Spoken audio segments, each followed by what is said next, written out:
ग्रह, प्लैनेट्स, ये किस प्रकार से हमारे जीवन पर प्रभाव डालते हैं? क्या इस बारे में हमने कभी भी चर्चा करी है, विचार किया है? ये बात मैं इसलिए रख रहा हूं क्योंकि आप देखते ही होंगे कि चहुं ओर आजकल सोशल मीडिया पर तो विशेषकर एस्ट्रोलॉजी के बारे में बहुत बातें होती हैं। बहुत प्रचलन में है आजकल एस्ट्रोलॉजी। बहुत समय से ही अखबारों में भी अलग अलग राशियों का एक एक राशिफल आता है, परंतु आजकल तो ये बहुत अधिक हो गया है। इसे मैं बुरा नहीं मानता हूं, ये अच्छा ही है। इससे कम से कम जागरूकता हो रही है।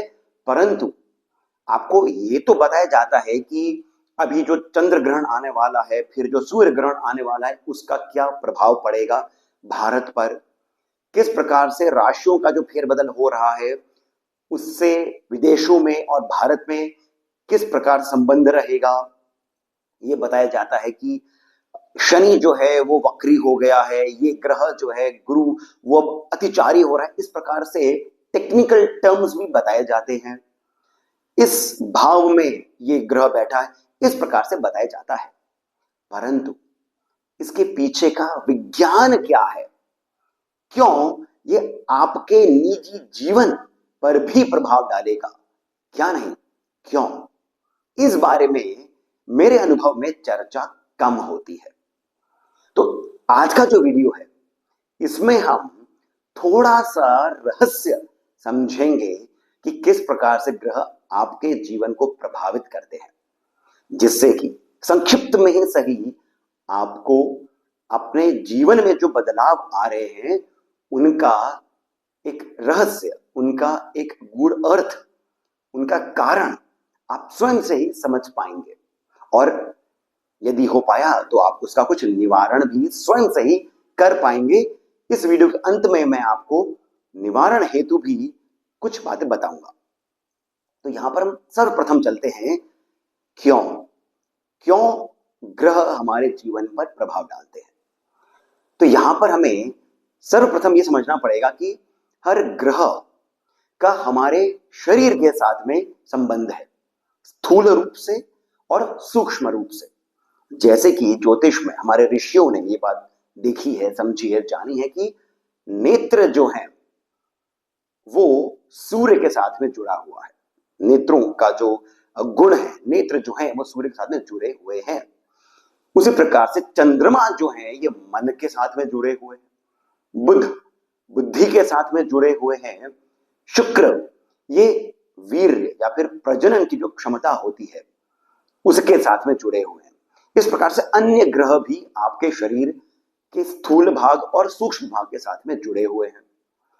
यही बात मॉडर्न साइंस भी कहता है। हमारे उपनिषदों में यत पिंडे तत ब्रह्मांडे कह करके बात को समझाया गया है। 2000 से भी अधिक वर्षों से ये बात चल रही है। आज के समय मॉडर्न साइंस, नासा इस बात को स्टारडस्ट कह करके समझाता है कि हमारा जो शरीर है ये स्टारडस्ट से बना हुआ है।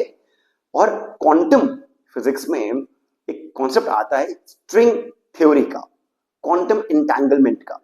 वो ये कि हमारा शरीर जो है ये अन्य सभी शरीर के साथ में भी जुड़ा हुआ है, एक इनविजिबल स्ट्रिंग के साथ में, धागे के साथ में।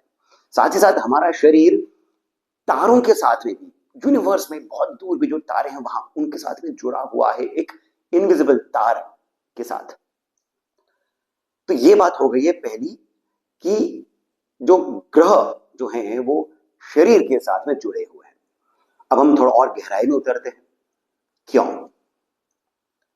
नेत्र जो हैं जिनसे हम देखते हैं वो हमारे देखने की क्षमता तभी हो पाती है जब इस पर ज्योति पड़ती है। यानी कि सूर्य जो है उसके बिना हम देख नहीं पाएंगे, तो सूर्य की आवश्यकता है।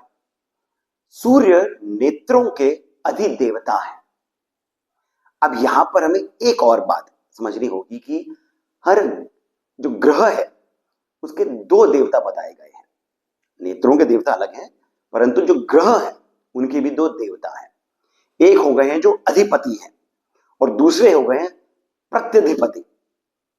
प्रत्यधिपति का अर्थ हो गया है जो सहायक है। जैसे कि अभी मैंने बताया नेत्र के लिए सूर्य आते हैं और सूर्य नेत्रों के अधिदेवता हैं। ज्योतिष में हमारे ऋषियों ने सूर्य को 3 प्रकार से जाना है, समझा है। एक सूर्य है जो स्थूल है, जो हम देखते हैं, परंतु वो जो देखते हैं उसमें प्रकाश कैसे आया?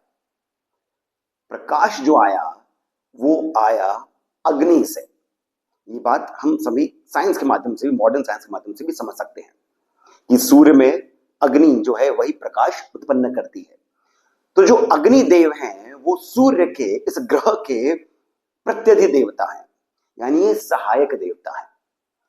परंतु अब समझने वाली बात यह है कि आपके पास नेत्र हैं और सूर्य भी आपको दिख जाते हैं, परंतु यदि शरीर में प्राण ही नहीं है तो सूर्य और नेत्रों के होते हुए भी क्या शरीर को कुछ दिखेगा?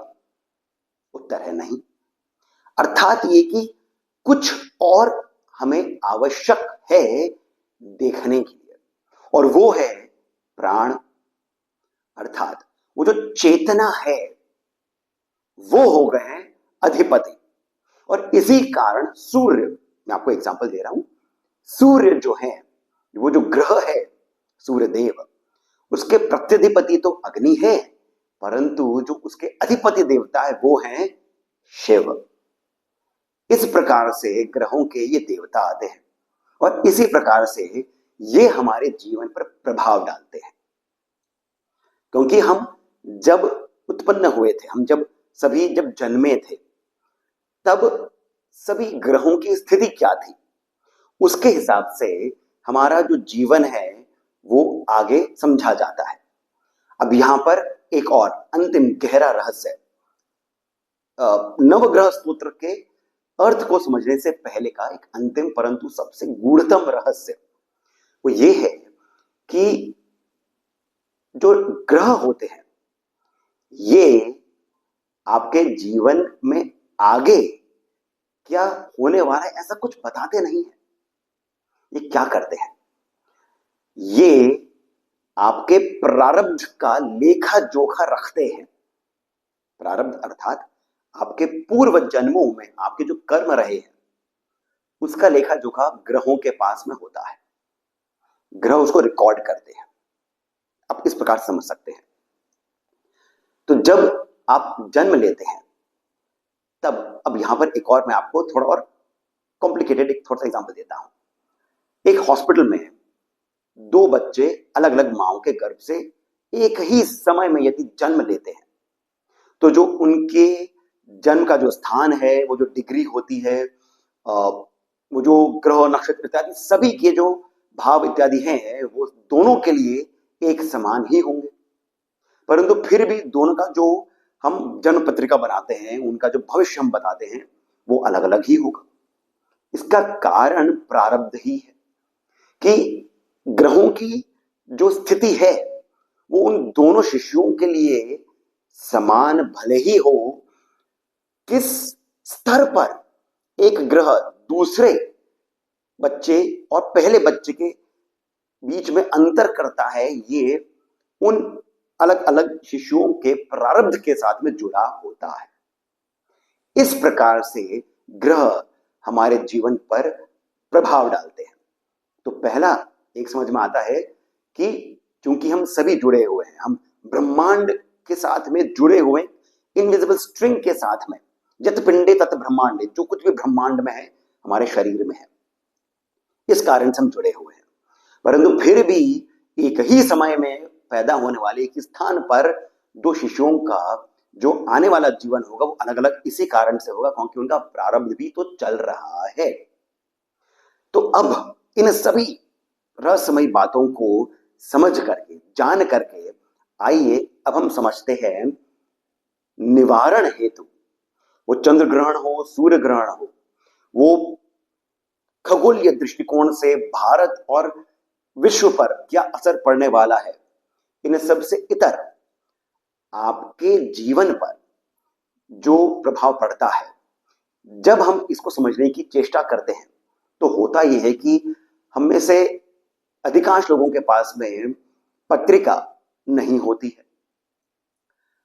हम ये नहीं समझ पाते हैं कि कौन सा ग्रह, कौन सी राशि, कौन से भाव में है, इत्यादि इत्यादि। तो क्या करें?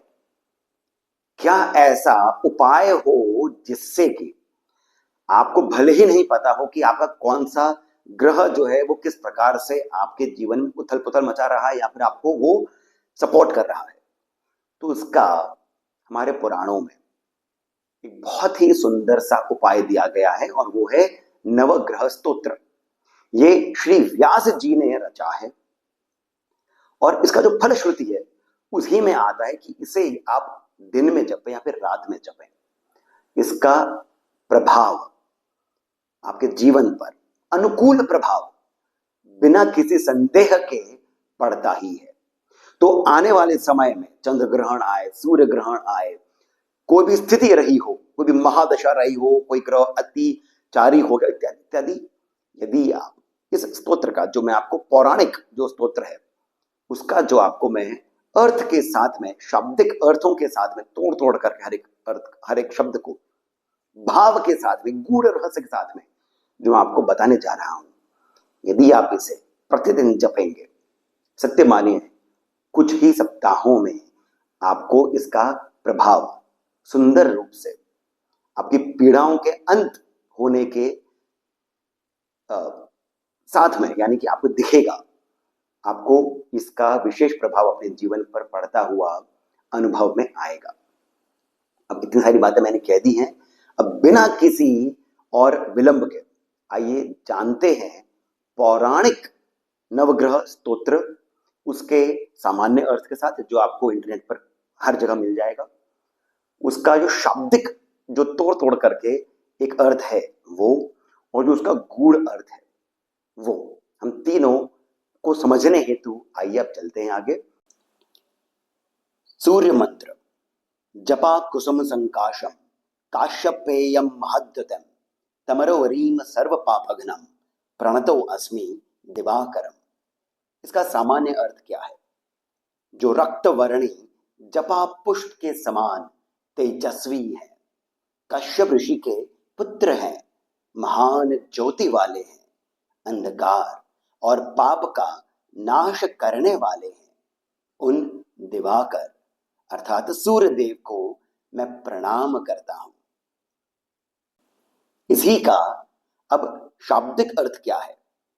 जपा कुसुम अर्थात जपा फूल, गुड़हल अर्थात हिबिस्कस का जो फूल है, संकाशम समान आभा वाला, काश्यपेयम कश्यप ऋषि का पुत्र, महाद्युतम अत्यंत तेजस्वी, तमह अरिम अर्थात अंधकार का शत्रु, सर्व पापघ्नम सभी पापों का नाश करने वाला, प्रणतः नत होकर, अस्मि अर्थात हूं, दिवाकरम जो दिवा, जो रोशनी है, जो लाइट है, दिन बनाने वाला, अर्थात और कोई नहीं, सूर्य देव। इसी का अब भाव क्या है? सूर्य केवल भौतिक प्रकाश का दाता नहीं है, ये चेतना का प्रतीक है, कॉन्शियसनेस का। जपा पुष्प अर्थात लाल रक्त और जीवन शक्ति का ये संकेत है। तमह अरिम अर्थात अविद्या और आलस्य, हमारे जो शत्रु हैं उनका नाश करने वाला। चंद्र मंत्र। दधि शंख तुषाराभम क्षीर्णोदारणव संभवम नमामि शशिनमं सोमम शंभोर मुकुट भूषणम। अब इसका सामान्य अर्थ क्या है? जो दही, शंख, हिम के समान श्वेत है, क्षीर सागर से उत्पन्न हुए हैं, शिव के जटा मुकुट पर सुशोभित है, उन सोम को मैं प्रणाम करता हूं। अब इसी का शाब्दिक अर्थ अर्थात शब्दों को तोड़कर जो अर्थ आता है, दधि शंख तुषार आभम, दही शंख और बर्फ, हिम की आभा, क्षीर उद अर्णव संभवम, क्षीर सागर से उत्पन्न, नमामि, मैं प्रणाम करता हूं। शशि नमम, शश अर्थात खरगोश अंकित है जिस पर, वो वही शशि है। सोमम, जो सोम स्वरूप है। शंभो अर्थात शिव। मुकुट भूषणम, अब इसके दो अर्थ आ सकते हैं, एक है मुकुट का आभूषण या फिर मुकुट की ही तरह। इसका भावार्थ या फिर भाव जो है वो क्या है? चंद्रदेव मन के प्रतीक हैं। दूध, शंख, ये शुद्धता, शीतलता को अंकित करता है। शंभोर मुकुट भूषणम, ये बताता है कि यदि आप शिव की स्तुति करते हैं तो जिस प्रकार शिव शांत है, शिव पवित्र है, शिव शुभ है, वही आपको भी प्राप्त हो सकता है। मंगल मंत्र, धरणी गर्भ संभूतम विद्युत कांति समप्रभम कुमारम शक्तिहस्तम च मंगलम प्रणमाम्यहम्। अब इसका सामान्य अर्थ क्या है? जो पृथ्वी के गर्भ से उत्पन्न हुए हैं, विद्युत के समान प्रकाशमान है, हाथ में शक्ति धारण करने वाले कुमार स्वरूप है। यहां पर कुमार को स्कंद भी समझा जाता है। उन मंगल देव को मैं प्रणाम करता हूं। इसका शाब्दिक अर्थ क्या है? धरणी गर्भ संभूतम, अर्थात जो पृथ्वी के गर्भ से उत्पन्न हुए हैं। विद्युत कांति समप्रभम, बिजली जैसी आभा है जिनकी। कुमारम, यहां पर कुमार अर्थात कार्तिकेय ही आए हैं या फिर कार्तिकेय के समान कोई युवक, उस प्रकार से कुमार। शक्ति हस्तम, यहां पर हाथ में शक्ति, जो कार्तिकेय का जो अस्त्र है वो। च यानी और। मंगलम, मंगल ग्रह। प्रणम्य, प्रणाम करके। अहम, मैं। इसका भाव क्या है? मंगल शक्ति और साहस का प्रतीक है। पृथ्वी का गर्भ क्या है? स्थिरता और धैर्य का ये संकेत है। विद्युत जैसी आभा, ये ऊर्जा और त्वरित क्रिया को दर्शाता है। बुध मंत्र, प्रेंगु कलिका श्यामम रूपेणा प्रतिमं बुधम सौम्यम सौम्य गुणोपेतम तम बुधम प्रणम्यहम्। सामान्य अर्थ हुआ, जो प्रियंगु पुष्प की कलिका के समान श्याम वर्ण के हैं, जिनके रूप की कोई उपमा नहीं, जो सौम्य और सौम्य गुणों से युक्त हैं, उन बुध देव को मैं प्रणाम करता हूं। इसका शाब्दिक अर्थ क्या हुआ? प्रियंगु कलिका श्यामम, प्रियंगु फूल की कलिका के समान श्याम वर्ण। रूपेण अप्रतिमम, रूप में अनुपम, यानी इनके जैसा रूप और किसी का नहीं। बुधम अर्थात बुधदेव। सौम्यम, यहां पर चंद्रमा अर्थात सोम के पुत्र भी बताए गए हैं। सौम्यम, जो चंद्रमा के पुत्र हैं। सौम्य गुण उपेतम, सौम्यता के गुण से युक्त। तम, उस बुधम बुध देव को प्रणम्य, प्रणाम करके। अहम, मैं। इसका भाव क्या है? गूढ़ अर्थ क्या है? बुध बुद्धि और वाक का प्रतीक है। वहीं पर ही प्रियंगु पुष्प की कोमलता, ये वाणी और बुद्धि की सौम्यता को बताती है। गुरु मंत्र अर्थात बृहस्पति मंत्र, देवानाम च ऋषिणाम च गुरुम कांचन संविभम बुद्धिभूतम त्रिलोकेशम तम नमामि बृहस्पतिम। सामान्य अर्थ क्या हुआ? जो देवताओं और ऋषियों के गुरु हैं, स्वर्ण के समान कांतिमान है, बुद्धि रूप है और तीनों लोकों के ईश्वर हैं, उन बृहस्पति को मैं प्रणाम करता हूं। शाब्दिक अर्थ में देवानाम, यानी देवताओं के, च और ऋषिणाम ऋषियों के, च भी, गुरुम गुरु, कांचन सम्मिभम सोने के समान आभा वाले, बुद्धि भूतम बुद्धि रूप, त्रिलोकेशम तीनों लोकों के ईश जो है, तम उस, नमामि मैं प्रणाम करता हूं, बृहस्पति बृहस्पति को। यहां पर भाव क्या है? गुरु ज्ञान और धर्म के प्रतीक हैं।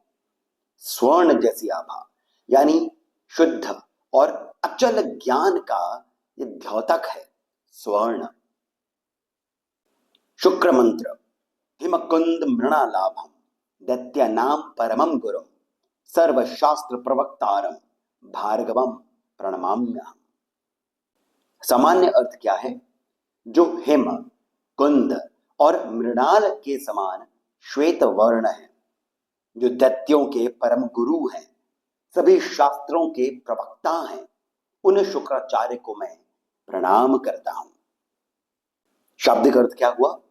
हिम कुंद मृणाल अर्थात हिम यानी बर्फ, कुंद ये जूही अर्थात जैस्मिन का फूल, और कमल की नाल जैसी आभा वाले हैं। दैत्यानाम यानी दानवों के, परम श्रेष्ठ, गुरुम अर्थात गुरु, सर्वशास्त्र प्रवक्तारम अर्थात सभी शास्त्रों के प्रवक्ता हैं, भार्गवम अर्थात भृगु के वंश से आते हैं, प्रणम्य प्रणाम करके, अहम अर्थात मैं। इसका जो गूढ़ अर्थ है, जो इसका भाव है, वो क्या है? शुक्र भोग और कला का प्रतीक है। वह श्वेत है क्योंकि सौंदर्य और कला पवित्रता से जन्म लेते हैं। दैत्यों का गुरु होना यह दर्शाता है कि भोग भी उचित मार्गदर्शन से साधना बन सकता है। शनि मंत्र, नीलांजन समाभासम रविपुत्रम यम अग्रजम छाया मार्तंड संभूतम तम नमामि शनैश्चरम। इसका सामान्य अर्थ क्या हुआ?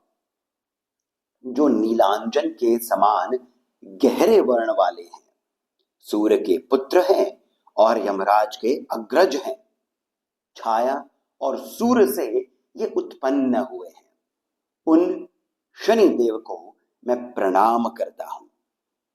उसका शाब्दिक अर्थ क्या हुआ? नील अंजन सम आभासम, नील अंजन अर्थात काजल जैसी आभा वाले, रविपुत्रम अर्थात सूर्य के पुत्र, यम अग्रजम अग्रज यानी बड़ा, तो यमराज के बड़े भाई हैं ये, छाया मार्तंड संभूतम उन्हीं से उत्पन्न हुए हैं, तम उस, नमामि मैं प्रणाम करता हूं, शनैश्चर अर्थात शनि शनिदेव। इसका गूढ़ अर्थ, शनि कर्म फल और धैर्य का प्रतीक है।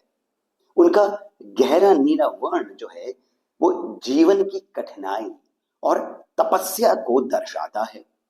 रविपुत्र होने का अर्थ है प्रकाश से ही तो छाया निकलती है, अर्थात शनि हमें सूर्य तक पहुंचने के लिए परखते हैं। सूर्य का अर्थ हुआ सत्य, जो आत्मा है, जो अध्यात्म है। राहु मंत्र, अर्धकायम महावीर्यम चंद्र आदित्य विमर्दनम सिंह का गर्भ संभूतम तम राहुम प्रणमाम्यहम्। अर्थात जो आधे शरीर वाले हैं, अत्यंत पराक्रमी है, सूर्य और चंद्रमा को ग्रसित करने वाले हैं, सिंहिका के गर्भ से उत्पन्न हुए हैं, उन राहु को मैं प्रणाम करता हूं। शाब्दिक अर्थ क्या हुआ? अर्धकायम अर्थात आधे शरीर वाले, महावीर्यम अर्थात महान पराक्रमी, चंद्र आदित्य विमर्दनम सूर्य और चंद्र को ग्रास करने वाले, ग्रसित करने वाले, सिंहिका गर्भ सिंहिका से उत्पन्न होने वाले, तम राहुम प्रणमाम्यहम् उन राहु को मैं प्रणाम करता हूं। यहां पर जो गूढ़ अर्थ है वो है राहु माया और भ्रम का प्रतीक है। आधा शरीर होने का अर्थ है अधूरा ज्ञान, छाया और अपूर्णता। वह सूर्य और चंद्रमा को ढकता है, अर्थात सत्य को आंशिक रूप से ढकता है। यही माया है, यही भ्रम है। अंत में केतु मंत्र। पलाश पुष्प संकाशम तारकाग्रह मस्तकम रौद्रम रौद्रात्मकम घोरम तम केतुम प्रणम्यहम। सामान्य अर्थ हुआ जो पलाश पुष्प के समान लाल वर्ण के हैं, ग्रहों के मस्तक हैं, रौद्र स्वरूप हैं, भयानक हैं, उन केतु को मैं प्रणाम करता हूं। यहां पर शाब्दिक अर्थ क्या हुआ? पलाश पुष्प, जैसे पलाश पुष्प की आभा वाले हैं। तारा ग्रह मस्तकम, तारा ग्रहों के शिरोमणि हैं। यहां पर तारा ग्रह का अर्थ हुआ मंगल, बुध, बृहस्पति, शुक्र और शनि, यानी कि सूर्य और चंद्रमा को छोड़कर जो अन्य ग्रह हैं उन्हें तारा ग्रह कहा जाता है। रौद्रम यानी रौद्र स्वभाव के हैं, रौद्रात्मकम, ये रौद्र स्वरूप भी है, घोरम भयानक। फिर तम केतुम प्रणम अहम, उस केतु को प्रणाम करके अंत में अहम अर्थात मैं। यहां पर जो गूढ़ अर्थ वो है केतु, ये वैराग्य और रहस्य का प्रतीक है। पलाश का लाल रंग ये त्याग की अग्नि है। रौद्र रूप बताता है कि वैराग्य जो है ये कठोर है और उग्र अनुभव से आता है। फिर फलश्रुति आती है, इति श्री व्यास मुखोद्गीतम यह पठित सुसमाहितः दिवा वा यदि वा रात्रौ विघ्न शांतिर भविष्यति। अर्थात श्री व्यास जी के मुख से निकले हुए इस स्तोत्र का जो दिन या फिर रात्रि के समय पाठ करता है उसके सारे विघ्न बाधाएं शांत हो जाती हैं। नर नारी नृपाणाम च भवेत दुख स्वप्न नाशनम ऐश्वर्य तुलम तेषाम आरोग्यम पुष्टिवर्धनम। अर्थात संसार के सभी स्त्री पुरुष और राजाओं के भी दुख स्वप्न नाश हो जाते हैं, ऐश्वर्य की प्राप्ति के साथ में आरोग्य भी प्राप्त होता है। ग्रह नक्षत्र जाह पीड़ा स्तकस्कराग्नि समुद्भवाः ता सर्वाः प्रशमम यान्ति व्यासो ब्रूते न संशयः। अर्थात व्यास जी कहते हैं इस स्तोत्र के प्रभाव से सभी प्रकार के ग्रह, नक्षत्र, चोर और अग्नि से पीड़ाएं, इनसे जो पीड़ाएं होती हैं वो शांत हो जाती हैं, इसमें संशय नहीं है। इति श्री व्यास विरचितम आदित्य आदि नवग्रह स्तोत्रम संपूर्णम। अब ये तो हो गया है पौराणिक नवग्रह स्तोत्र, परंतु मैं एक और वीडियो लेकर के आऊंगा जिसमें हम हर ग्रह के जो अधिपति है और जो प्रत्यधिपति देवता हैं उनकी स्तुति क्या है, वैदिक स्तुति, इसका भी अर्थ के साथ में, शाब्दिक अर्थ के साथ में और गूढ़ अर्थ के साथ में मैं अगला वीडियो या फिर एक और वीडियो आप सभी के लिए लेकर के आऊंगा। तो आशा करता हूं कि आपको ये वीडियो लाभप्रद लगा होगा। आप इस स्तोत्र का पाठ करके अपने जीवन को अनुकूल बनाएंगे अपने लिए। यदि ऐसा है, यदि आपको ये स्तोत्र, इसके अर्थ सुंदर लगे हो तो मैं आप सभी से ये विनती करता हूं कि आप इस वीडियो को लाइक अवश्य करें, हमें सब्सक्राइब करना नहीं भूलें, जितना अधिक हो सके आप इस वीडियो को शेयर भी करें। साथ ही साथ कमेंट सेक्शन में जो पहला कमेंट पिन है वहां से पेटीएम, जीपे इत्यादि के माध्यम से जितना अधिक हो सके आप हमें श्री सहयोग भी प्रदान करें, बहुत अधिक प्रोत्साहन मिलता है। इसके साथ मैं सिद्धार्थ अब आप सभी से जाने की अनुमति लेता हूं। धन्यवाद।